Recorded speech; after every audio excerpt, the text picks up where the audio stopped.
What's up? This is Ryan Gallant. This is my cover. Kickflip back nose blunt. A clipper shot by Kyle Camarillo. Yeah, that was my first cover. First real cover, I guess. This was a cover, but you know what I mean. Transworld skate biz is a little different than the Yeah. real deal.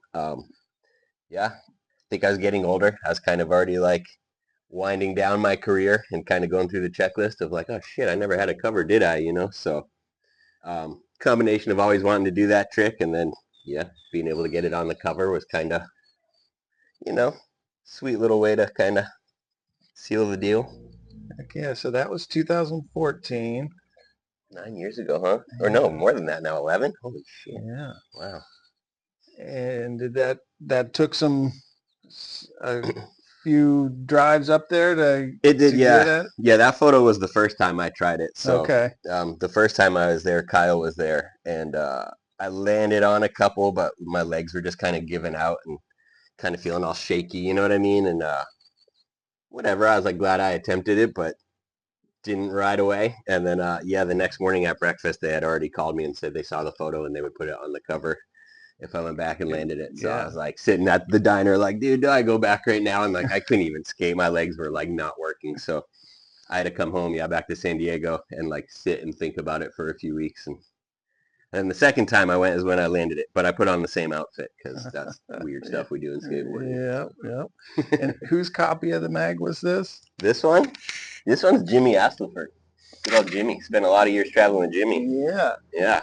So getting to the Transworld biz, would you have been working with Jimmy at this point? I mean, this early on, this was, he was pre-Jimmy, so Jimmy was probably getting like DC flow, like he was skater Jimmy, you know, like I think he had just had like that digital part and stuff, Okay. like, you know, Smith grinding rails around Vista and shit. This was with like Blabac. This is outside the DC park. We used to like basically live at the DC park, so Okay. I think Danny was actually in here trying some insane thing. Yeah. Yeah, I think we were still shooting on film at the time too. So like there used to be like trash cans of film from all the sessions. All the sequences. Yeah, and yeah, this was like some random thing that they set up. You know, they're like, hey, you got to do whatever. You know what I mean? It was like just some random thing. Like show up to the DC park and you're gonna like kickflip over a shopping cart full of DVDs. Yeah.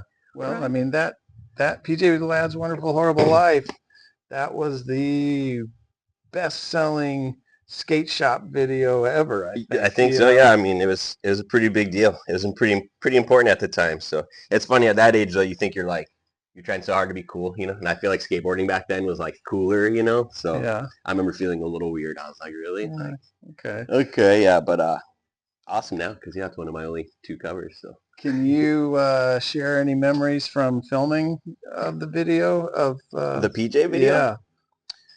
Man, a little bit. I mean, our trips were fun. Like I remember going to Atlanta and Miami and stuff like that. We used to take Canada trips. Then everything in between, yeah, it was like I wasn't taking it serious. I didn't know the shop video was gonna be that big of a deal. So like I think I was already trying to get, you know what I mean? Like I had like DC and stuff. So in my mind I was like, yeah, I gotta work on this, you know, like the shop video was not, it was a shop video, you know what I mean? But yeah, I wish I would have maybe known.